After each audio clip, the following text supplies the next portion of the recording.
Good afternoon students. आज मैंने सोचा कि एक हिंदी वीडियो बनाई जाए, तो आज के लिए मैंने सोचा कि जो वीडियो मैं बनाने वाली हूँ बहुत ही इंटरेस्टिंग है और आपको जानकर ये बहुत ही खुशी होगी कि आज का वीडियो जो है वो है हिमालय की बेटियाँ बसंत भाग 1। मतलब हम लोग आज पढ़ेंगे हिमालय की बेटियाँ, जो हिंदी का आपका जो बसंत किताब है उसके भाग, जो पहला भाग है उससे वो पढ़ेंगे हम लोग और उसका मीनिंग जानेंगे। तो ये जो पाठ है लेखक नागार्जुन ने लिखा है, जिसमें उन्होंने हिमालय और उससे निकलने वाली नदियों के बारे में बताया है। हिमालय से बहने वाली गंगा, यमुना, सतलुज आदि नदियाँ दूर से लेखक को शांत गंभीर दिखाई देती है। लेखक के मन में इनके प्रति श्रद्धा के भाव भी है। जब लेखक ने जब इन नदियों को हिमालय के कंधे पर चढ़ते देखा तो उन्हें लगा कि ये तो काफ़ी पतली है, जो समतल मैदानों में विशाल दिखाई देती है। मतलब ये लाइन का मीनिंग अगर हम लोग बंगाली में जाने तो इसका मीनिंग ऐसा है कि लेखक नागार्जुन তিনি এই হিমালয় সম্বন্ধে এই প্রবন্ধটা লিখেছেন, এবং যেখানে উনি হিমালয় এবং সেই হিমালয় থেকে যে সমস্ত নদী বেরিয়েছে তাদের ব্যাপারে বলেছেন। হিমালয় থেকে বেরোনো বা হিমালয় থেকে উৎপত্তি যে সমস্ত নদীগুলো হয়েছে, গঙ্গা, যমুনা, সতলুজ, এইসব নদী দূর থেকে লেখকের মনে হয় খুবই শান্ত এবং গম্ভীর। লেখক নাগার্জুনের এই হিমালয়ের প্রতি একটা শ্রদ্ধা রয়েছে। কিন্তু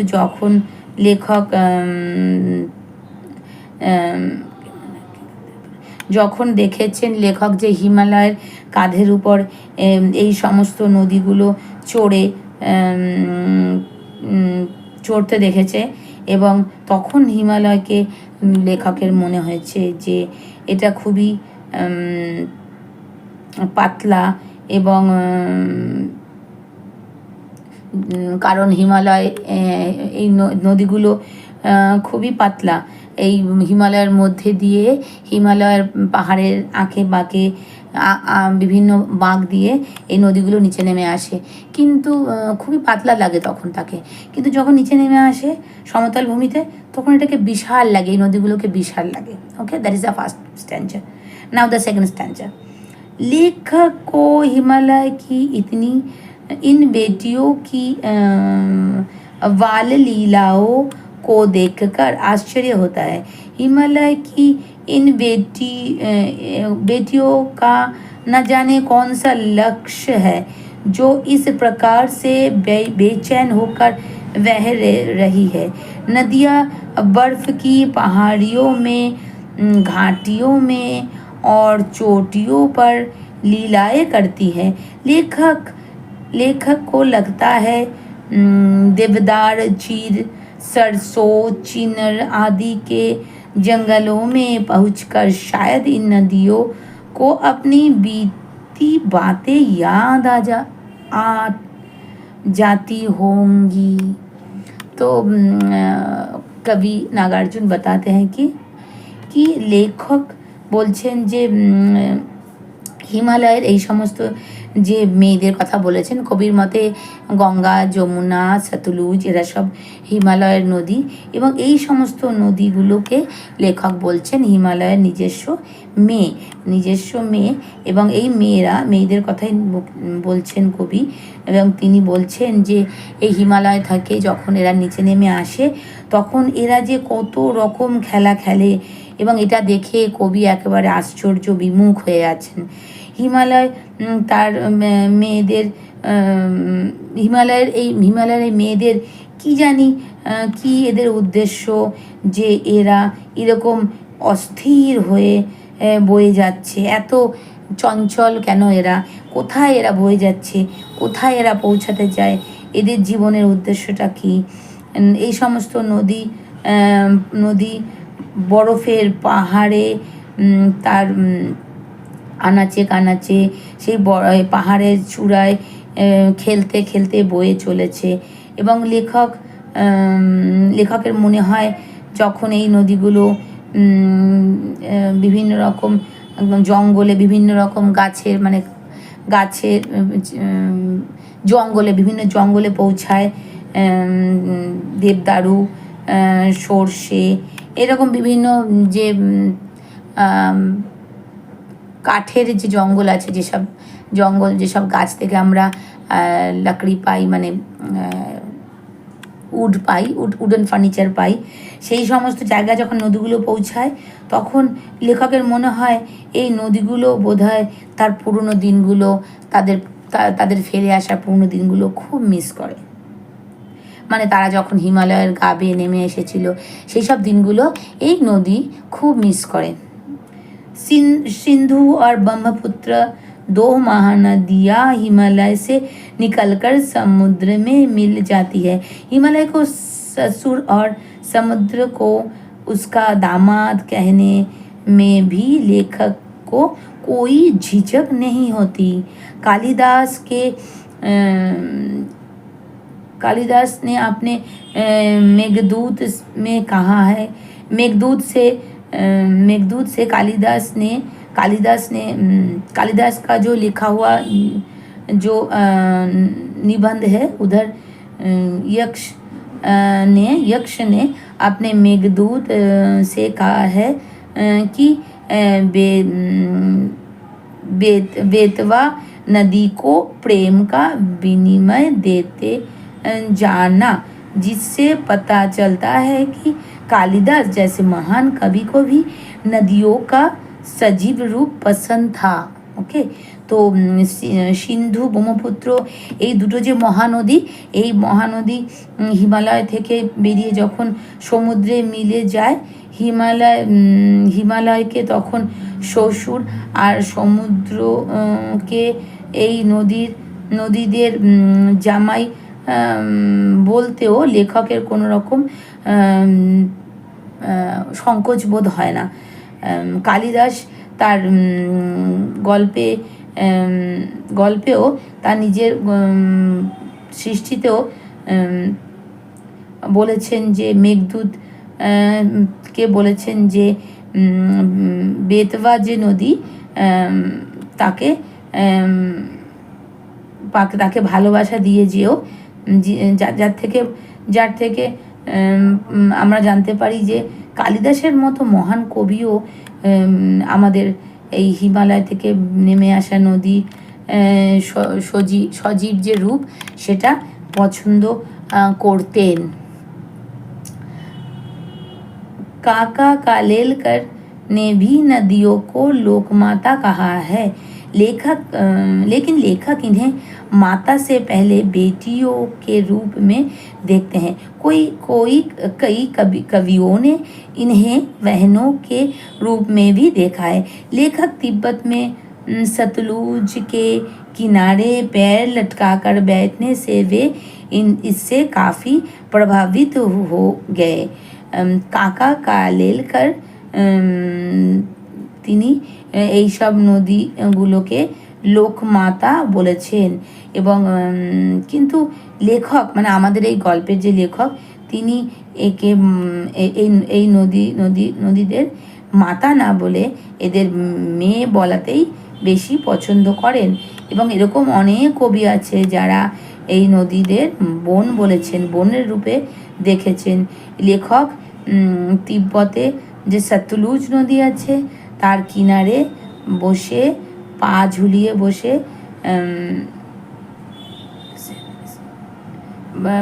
পা ঝুলিয়ে বসেও তার মনে অনেক প্রভাব পড়েছে।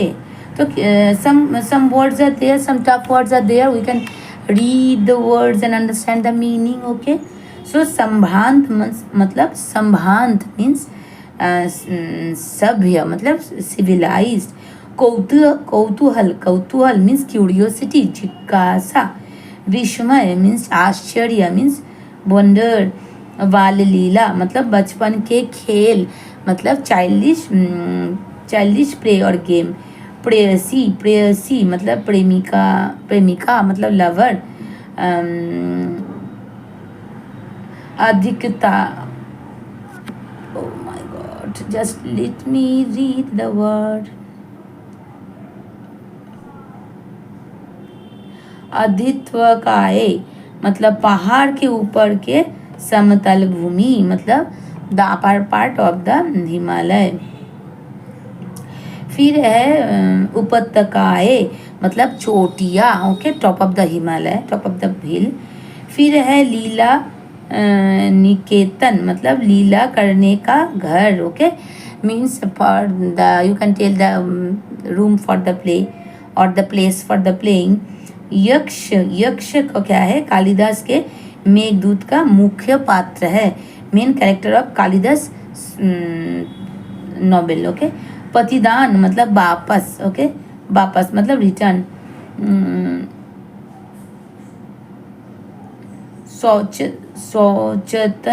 सौचेतन मतलब सजीव. Okay, means active. मुदित मतलब खुश मीन्स हैप्पी. देन खुमारी मतलब नशा मीन्स द नशा. You understand meaning.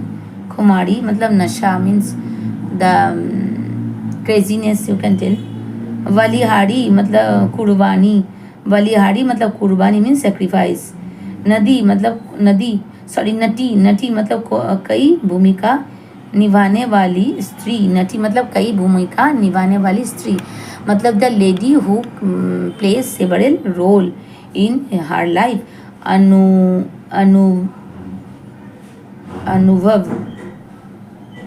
अनुपम मतलब जिनकी उपमा ना है.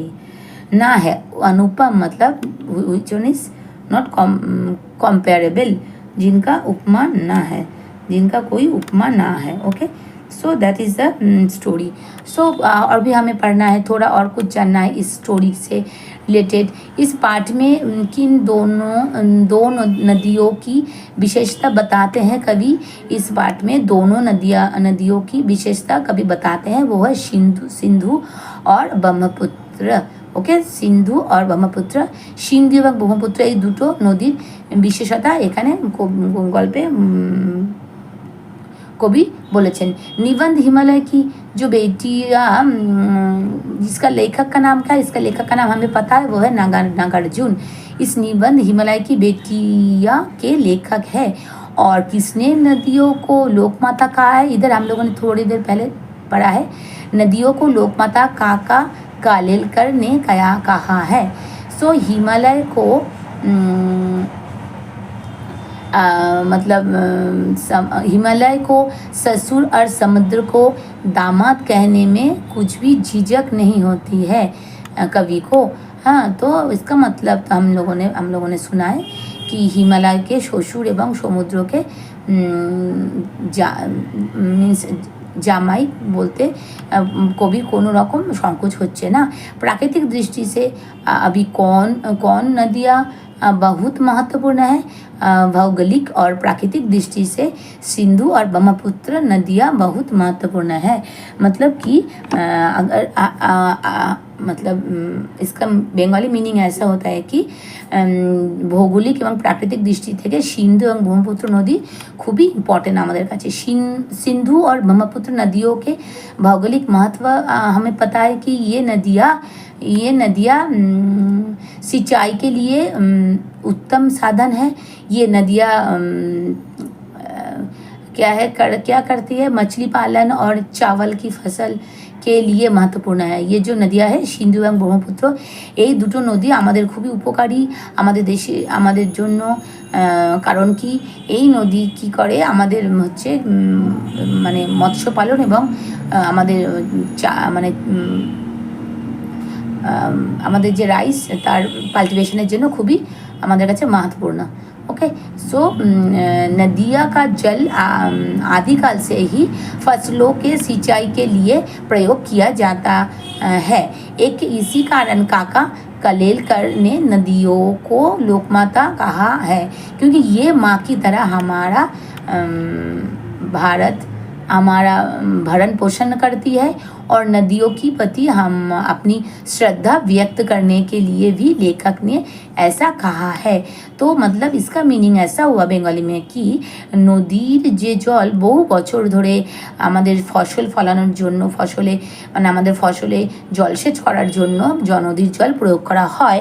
কারণ আমরা জানি আমাদের দেশে সারা বছর বৃষ্টিপাত হয় না, তো যখন বৃষ্টিপাত থাকে না তখন নদীর জল দিয়ে আমাদের ফসল, আমাদের চাষি ভাইরা ফসল ফলানোর জন্য নদীর জল জলসেচের কাজে লাগায়। এই কারণে কাকা কালেলকার নদীকে লোকমাতা বলেছেন, কারণ এই নদী আমাদের হাজার হাজার বছর ধরে আমাদের ভরণ পোষণ করে। এবং এই নদীর প্রতি কবি এর সাথে সাথে নিজের ভালোবাসা এবং শ্রদ্ধাও ব্যক্ত করেছেন। ঠিক আছে, सो पाठ के लेखक कितने नदियों, मतलब नदियों में किसके रूप प्रतीत होता है पाठ में लेखक को नदियों कभी उनको माँ का रूप दिखाई देता है, कभी बेटी का रूप, कभी प्रेमिका और कभी बहन का रूप दिखाई देता है। इस तरह लेखक को नदियों में स्त्री के सभी रूपों में प्रतीत होता है। এটার বেঙ্গলি মিনিং হচ্ছে এটা, এই যে আমাদের গল্প আমরা পড়ছি এই প্রবন্ধ, এখানে লেখক নদীকে বিভিন্ন রূপে উনি দেখতে পাচ্ছেন। এক তো হচ্ছে নদীকে কখনো তিনি দেখতে পাচ্ছেন মা রূপে, আবার কখনো তিনি নদীকে বর্ণনা করেছেন মেয়ে রূপে, আবার কখনো কখনো প্রেমিকা রূপে, আর কখনো কখনো বোনের রূপে কবি দেখেছেন। এবং এতে এইভাবে কবি নদীগুলোকে, আমাদের দেশের নদীগুলোকে স্ত্রী বিভিন্ন রূপের সাথে তুলনা করেছেন। ओके, सो लेखक को कालिदास की कौन सी बात याद आ गई थी? আমাদের লেখক যখন আমাদের এই গল্পটা লিখছেন তখন লেখকের কালিদাসের কোন সৃষ্টি মনে পড়েছে?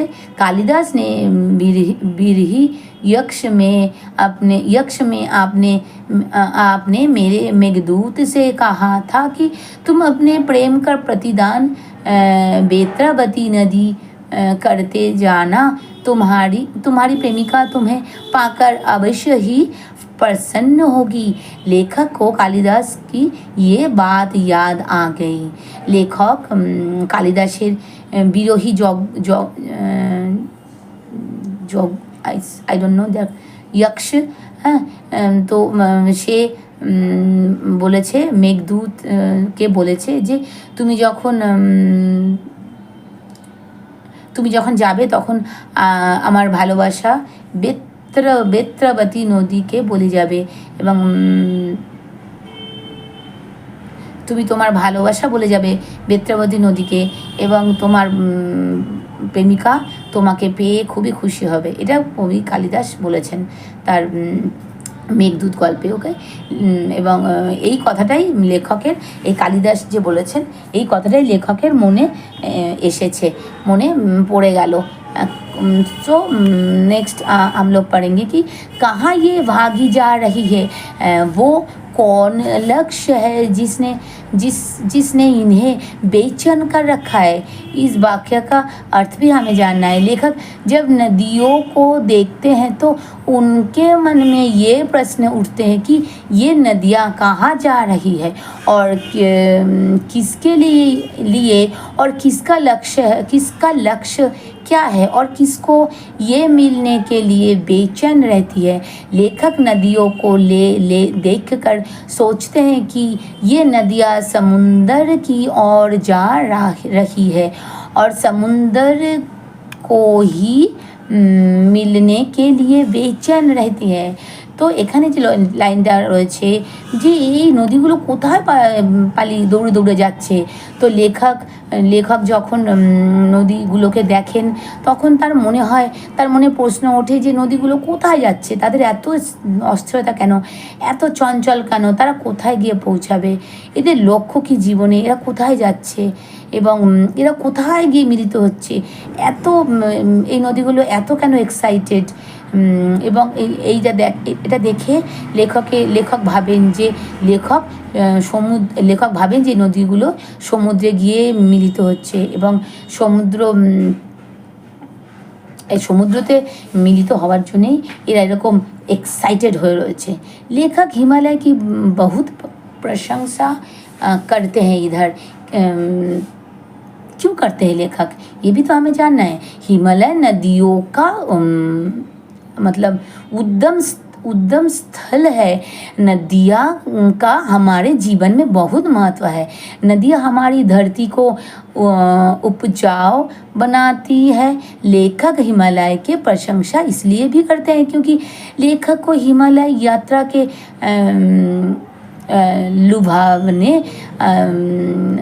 लुभावने हर्षों ने बहुत प्रभावित किया है। ओके, तो লেখক জানেন, সবাই জানি আমরা যে হিমালয় হচ্ছে নদীগুলোর উৎসস্থল এবং এই নদীর আমাদের জীবনে কতটা ইম্পর্টেন্স আছে। এই নদীগুলো আমাদের পৃথিবীকে শস্য শ্যামলা বানিয়ে তোলে এবং লেখক হিমালয়ের প্রশংসা এই জন্যেই করছেন কারণ লেখক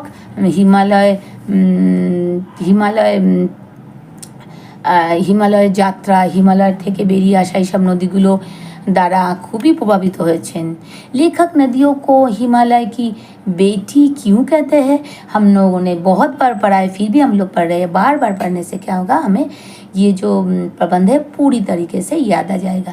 तो लेखक नदियों को स्त्री रूप में देखते हैं और नदियाँ हिमालय से निकलती है, इसलिए वो नदियों को हिमालय की बेटी की तरह देखते हैं। नदियाँ हिमालय की गोद में लेखक को खेलती हुई नजर आती है, इसलिए वो उनको हिमालय को बेटी मानते हैं। मतलब মানে লেখক বলছেন যে লেখক হিমালয়ের এই বেরিয়ে আসা নদীগুলোকে কেন হিমালয়ের মেয়ে বলছেন, কারণ লেখকের মধ্যে যে এই নদীগুলো হিমালয় থেকে বেরিয়ে এসেছে এবং হিমালয়ের থেকে এদের উৎপত্তি এবং হিমালয়ের কোলে খেলতে খেলতে এরা খেলতে দেখেছেন লেখক এদেরকে, তাই লেখক এদেরকে বলছেন হিমালয়ের মেয়ে। लेखक नदियों को प्रेमी के रूप में क्यों बुलाते हैं, लेखक কেন प्रेमी মনে করছেন, লাভার মনে করছেন এই নদীগুলোকে।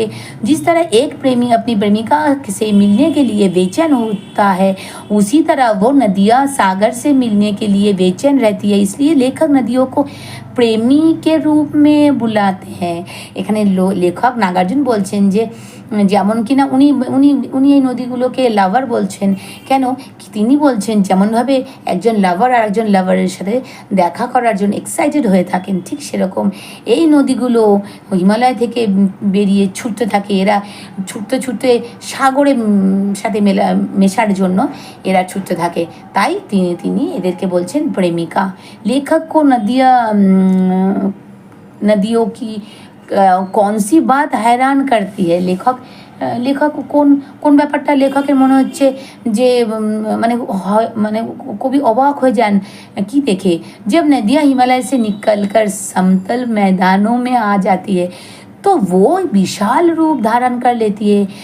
जब लेखक हिमालय के कंधे पर चढ़कर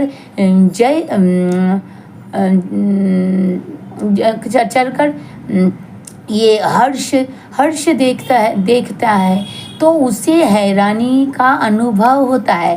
मतलब कि যখন নদী হিমালয় থেকে বেরিয়ে সমতল ময়দানে এসে পৌঁছায়, সমতল ভূমিতে এসে পৌঁছায় এবং সেটা দেখে হিমালয়ের যে বিশাল রূপ, সরি, নদীর যে বিশাল রূপ ধারণ করে সেটা দেখে খুবই অবাক হয়ে যান, অভিভূত হয়ে যান।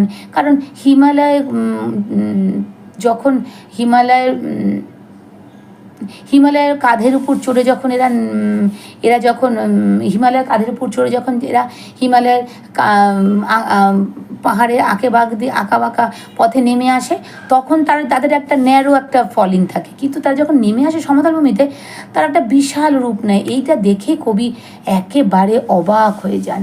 ओके, सो वास्तव में सिंधु और ब्रह्मपुत्र स्वयं कुछ नहीं है, लेखक ऐसा भी सोचते हैं, क्योंकि सिंधु और ब्रह्मपुत्र नदियाँ हिमालय के पिछले हुए दिल की एक बूंद से बनी है, जो समुंदर की ओर प्रभावित होती है। क्योंकि लेखक हिमालय को पिता मानता है, इसीलिए कहते हैं कि वास्तव में ये नदियाँ स्वयं कुछ नहीं है, इसकी उत्पत्ति हिमालय से हुई है। तो लेखक বলছেন যে সিন্ধু এবং ব্রহ্মপুত্র এই সমস্ত নদীগুলো হিমালয় থেকে বুক থেকে একটু একটু করে তৈরি হয়েছে এবং সেটা সমুদ্রকে প্রভাবিত করেছে। কারণ লেখক হিমালয়কে বাবা মানে পিতা মানছেন এখানে,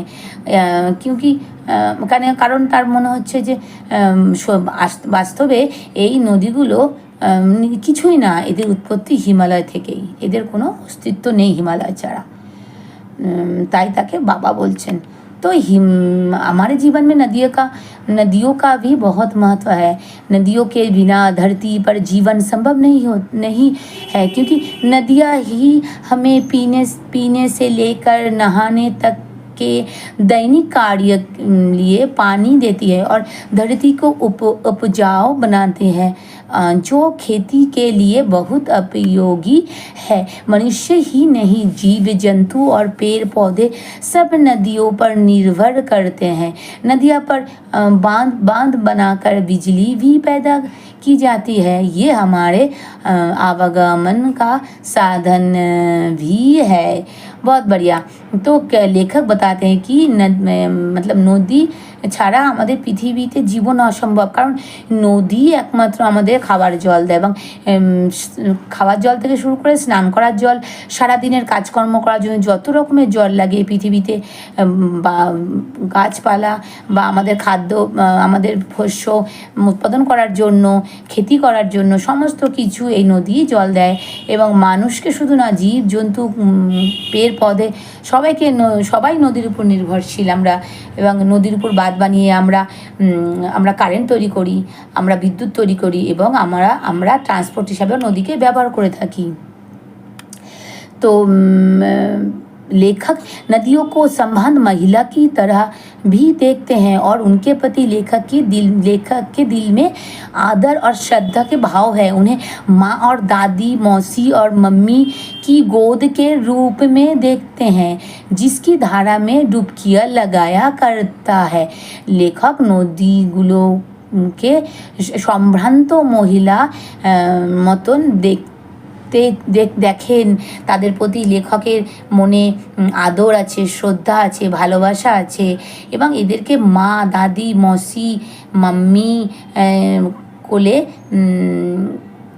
কোলের মতো তিনি মনে করেন, এবং যার ধারায় আমরা ডুবে যাই, যেই নদীর ধারায়। तो लेखक नदियों को हिमालय की बेटियां के रूप में भी देखना पसंद करते हैं। अपनी इन नटखट बेटियों के लिए कितना ही मतलब उन्हें लगता है कि इस नटखट बेटियों के लिए ये हिमालय अभी बूढ़े हो गए हैं, और बूढ़े हम हिमालय की गोद में बच्चा क्या करता है, बच्चा बनकर খেল খেল করতি है খেল मतलब খেল কूद करती है। তো লেখকের মনে হয় এই নদী যখন হিমালয়ের নদী, এই নদীগুলোকে লেখক হিমালয়ের মেয়ে মনে করছেন এবং তিনি মনে করছেন যে এই দুষ্টু মিষ্টি মেয়েগুলো যখন হিমালয়ের কোলে খেলে বেড়ায় তখন তার মনে হয় এরা সত্যিই হিমালয়ের মেয়ে। এবং लेखक नदियों को प्रेयसी के रूप में देखते हैं, लेखक नदियों को बहन के रूप में भी देखते हैं। আমরা এটা আগেও পড়েছি। ओके, तो हिमालय को लेखक दयालु भी बताते हैं। लेखक ने हिमालय को दयालु इसलिए कहा कि क्योंकि हिमालय के पिछले हुए दिल को एक बूंद न जाने कब से इकट्ठा होकर इन दो महानदियों के रूप में समुद्र की ओर प्रभावित होती है और ये दो नदियाँ बूढ़े हिमालय की गोद में बच्चा बनकर खेला करती है।